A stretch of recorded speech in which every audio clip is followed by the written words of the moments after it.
Welcome to the Ohio Lodge of Research podcast, OLR Connections. I'm Brother David Dougherty, and in this episode, I sit down with Brother Dan Hrinko as he guides us through his writing and creative process that led to the books, The Purple of the Fraternity and From Man to Mason.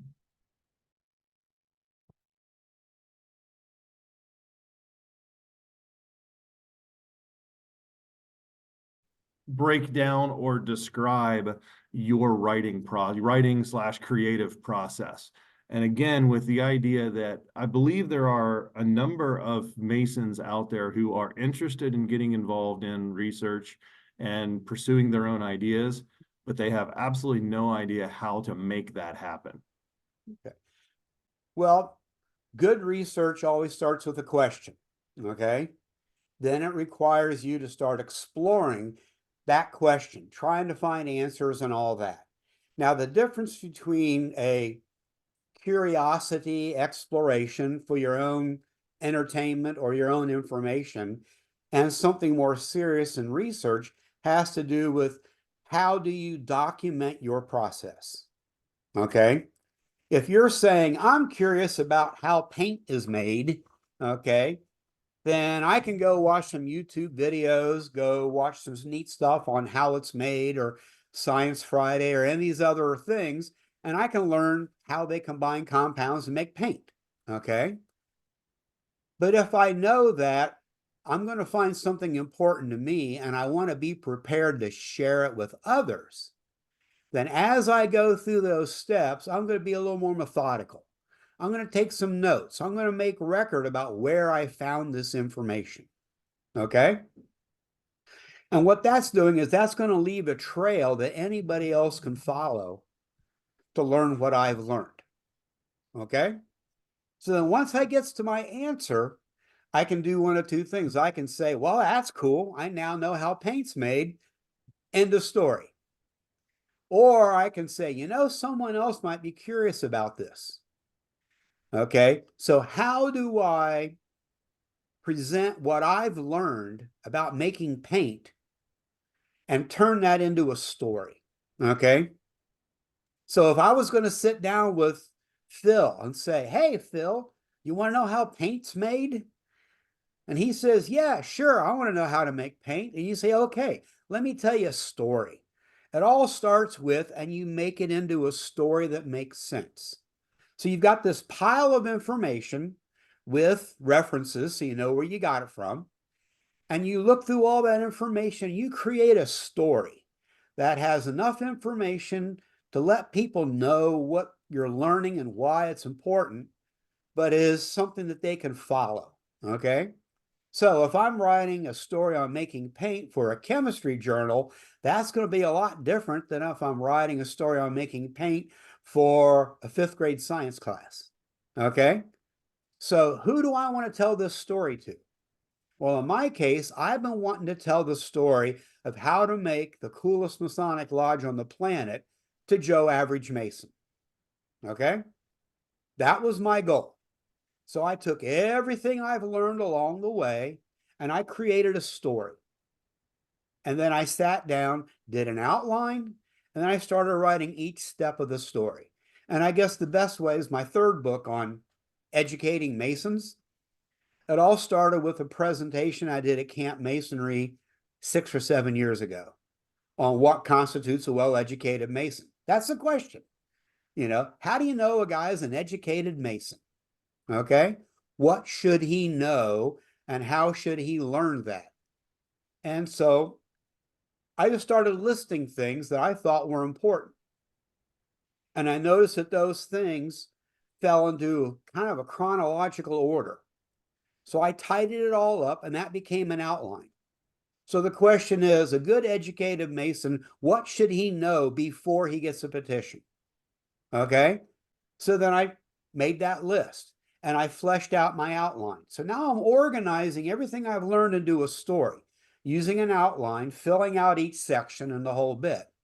And then I take each section and I put it in narrative form, just like I'm talking to you. Okay? In fact, the way I write, I use Dragon, naturally speaking, voice recognition software. So I literally put on my headset, pull up Microsoft Word, and I look at my outline and I start talking. Well, here's everything you need to know about this, and I tell a story. And then once I've told my story, well, then if people want to have confidence that you know what you're talking about, you go back to all your little slips of paper and say, I learned about this from this place. And you put in your reference or your footnotes. So now you're putting in the details to improve the credibility and that kind of thing. Okay. Once it's all there and the whole story is out, then you start the hard part, which is the editing, cleaning it up, making it more readable, more flowable, more understandable. And this is where you need, who is my audience? And do I really want to talk about technical terms about poly whatevers, about paint, or do I want to talk about pigments? Okay. You know, I understand what a pigment is. I don't know what a poly something is, you know? So, you know, this is the kind of thing where you're refining your story, but it's a process of question, exploration with documentation, answering that question, and then turning it into a story designed for a particular audience, for a particular purpose, in a particular way.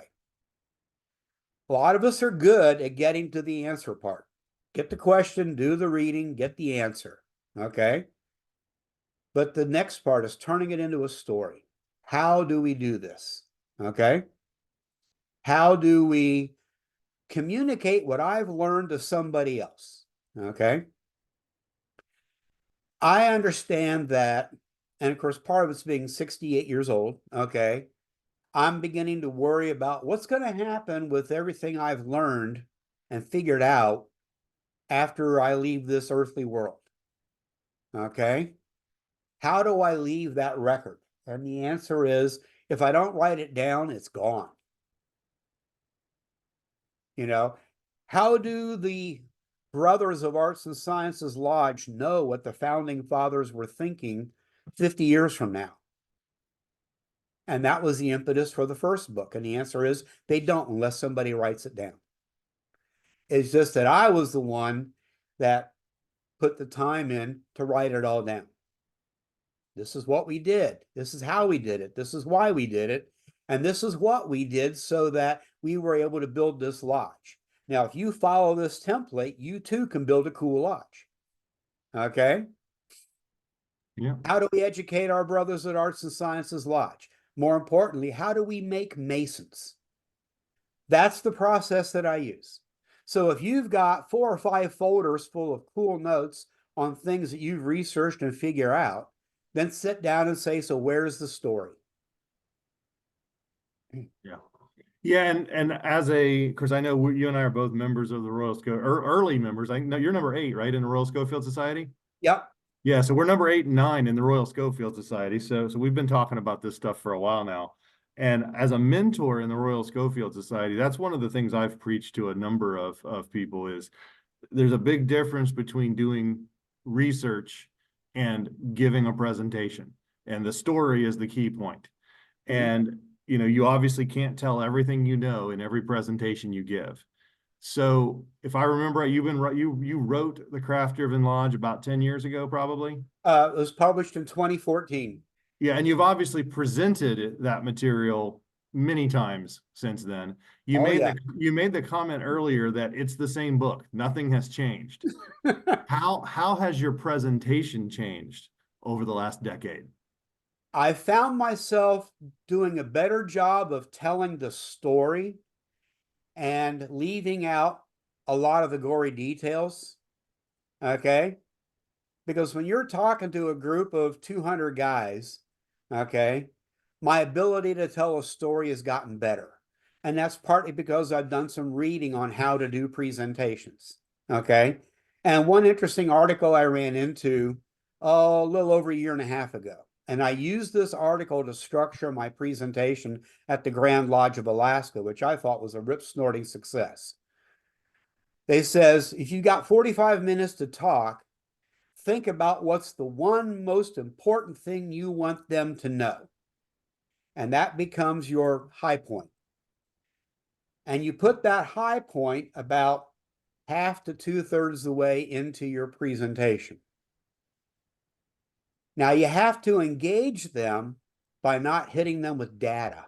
People just glaze over, Arts and Sciences was started in 2010 and we had 24 charter members and they had these credentials and all that. It's like yawn, okay?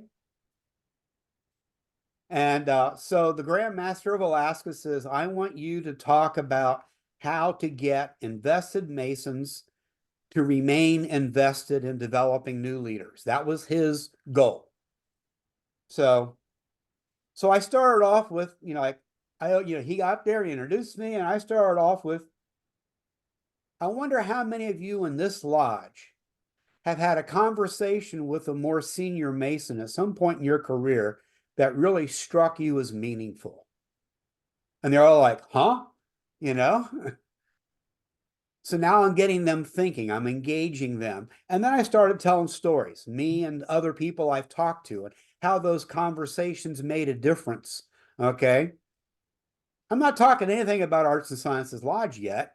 I'm just talking about this relationship between experienced Masons and new Masons and how that can be important. I'm asking them to reflect on their experiences and then reflect on times when you've had a conversation with a younger Mason that to you was just a passing comment.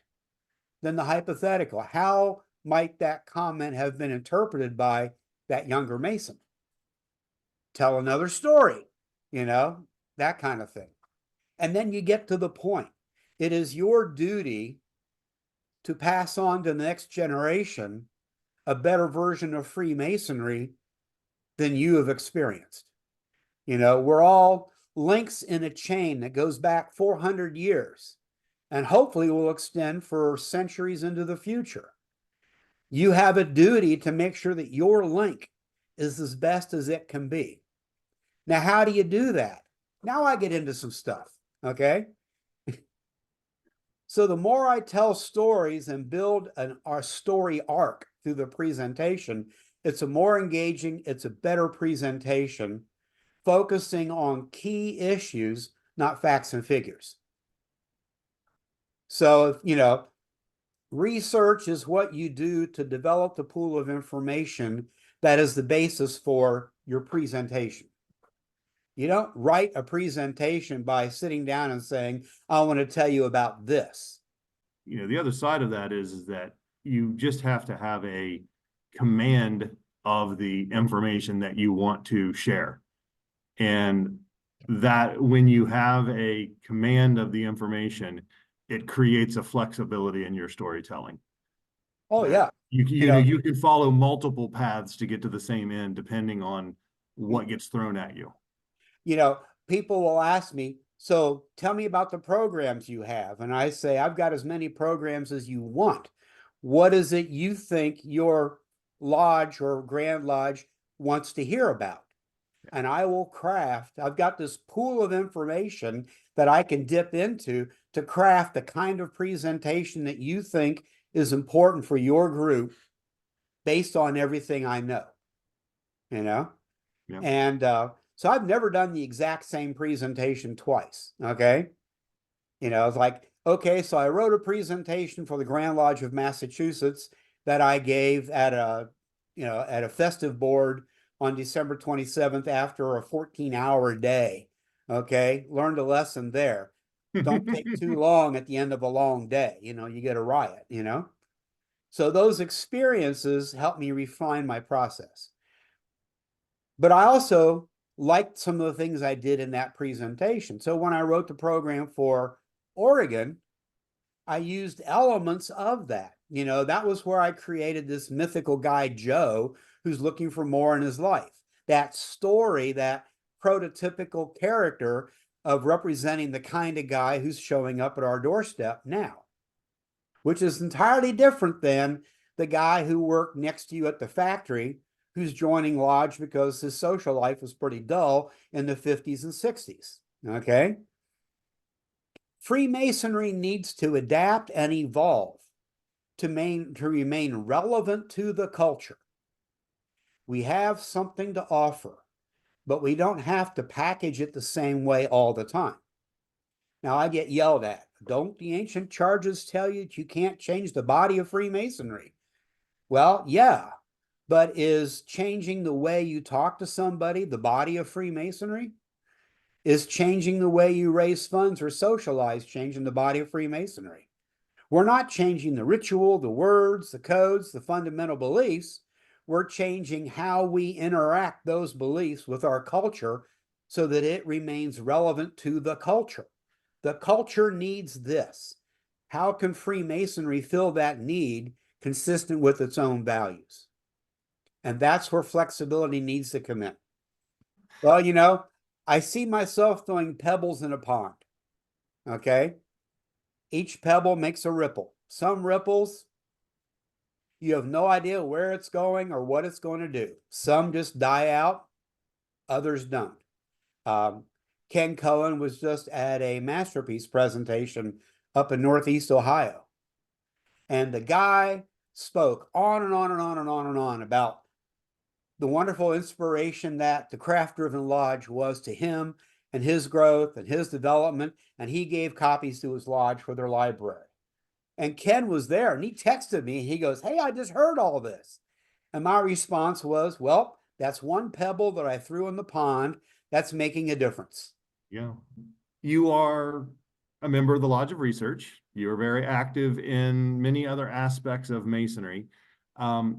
If you were given the reins of the Ohio Lodge of Research, where would you take it? What would you like to see us doing differently? Or what do you think we could do that would be more impactful for Masonry than we are currently doing?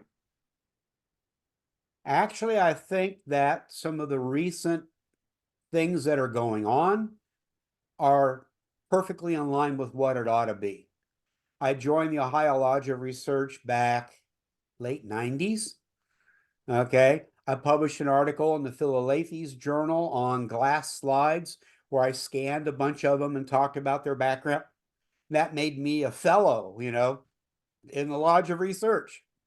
But at that time, every presentation was a biography of Joe Schmuck. Oh, yeah, he happens to be a Mason. That was research. And then when Arts and Sciences was formed, I had written an essay based on conversations in our lodge about the benefits and burdens of the progressive line. What's wrong with it? What's right with it? And what options exist? So we hosted a meeting of the Lodge of Research at Arts and Sciences. And I presented that paper. So that would have been like 2010. Mm-hmm. And they yelled at me because that's not research. Recently, though, I've been seeing things that I like. So I'm interested in getting re-engaged because I like the direction. It's flexible. It's helping people explore me. Research means exploration. You're searching for answers to questions. Okay. How did Henry Ford practice Freemasonry yet be a well-known anti-Semite? Okay. The way I interpret the teachings of Freemasonry. So the question then is, how much did he learn about Freemasonry? And could that be an explanation as to why some of his actions and writings were inconsistent with our teachings? He just didn't know. Okay. These are the kinds of things that we can encourage people to do, and we need to help people learn how to explore and answer questions and present what they've learned. So when you came to me about the process of writing and exploring and that kind of thing, I'm happy, because how do you go about forming a question, answering a question, and then letting other people know about what you found in a way that's effective? Okay. You're an advanced degree scientist, you know about the whole scientific method and journals and peer reviews and all that kind of stuff. And most people out there don't, but it's the exact same process. You got a question, you figure out what's going on, you look at what you've learned, and you find a way to present that so that it's of use to other people. So just break it down to basic questions. What are all the different ways of proving a square? Okay. I can sit here, I've done a program, I can sit here with 2 sticks, a piece of string, and paper, and I can show you 7 different ways of creating an image on that paper to test a square to see if it's actually a square. Very simple, okay? You don't have to get into advanced mathematics. Yes, advanced mathematics and explain it all, but it's real simple, you know? So that's a question. How did the ancients prove that a square was square? Well, let's look through the possibilities and write it up as an essay. Okay? These are the kinds of things that we can encourage people to do. You know, how do you go about that process? And then what questions do you have? And how can those of us with a little bit of experience at it help you through that process? Do you still have that paper that you presented to the Lodge of Research in 2010? Yes, it's actually in the appendix of Craft Driven Lodge. Okay, okay. The benefits and burdens of a progressive line. Because interestingly, when we, several years ago, when we decided to reinvigorate the Lodge of Research, one of the things we did was we completely renovated the website. Yeah. And I tried to put on there any and every paper that has ever been presented to the Lodge of Research in a digital form. And I do not remember seeing that paper in the Lodge of Research. I know you and I have talked about it, but I know that I don't remember seeing it in the Lodge of Research files. And one of the personal battles I am fighting is trying to convince people that research doesn't have to be, or let me rephrase that. The product of research does not have to be a book. The product of research does not have to be a 20-page paper. As long as you are proving out something new, you are doing research, or learning and proving out something that was misunderstood prior, it's research. And any way that you communicate it, it is valuable. So that's right. That's kind of my incentive, more my process moving forward, and my hopes for the Lodge of Research. But I don't know. I always wonder if everybody's on the similar page. So. It doesn't have to be, I did a research project for my master's degree, and all my classmates were coming up with these psychological questions that were like earth-shattering, And I'm going like, dude, the whole point of us doing this isn't to save the world. The whole point is to demonstrate to our professors that we know how to do a process. I'm going to pick something real simple, real basic, just to prove I can go through the process. And I did a full dissertation on P.T. Barnum's, it's called the P.T. Barnum effect. Barnum was famous for walking up to somebody strange and saying, you seem to be the kind of person who, and he spits out this generic personality interpretation, and people will go like, oh, wow, that's me. This is amazing. Okay. That was something he did. Well, it's been identified as the P.T. Barnum effect, and there's been some standardized paragraphs. So I just did a simple study, on using that right there, and I wrote it all up. It was like 15 pages. Now, for a dissertation, 15 pages in social sciences is nothing. I got an A, not because I came up with earth-shattering research, but because I proved I could go through the process. Simple as that,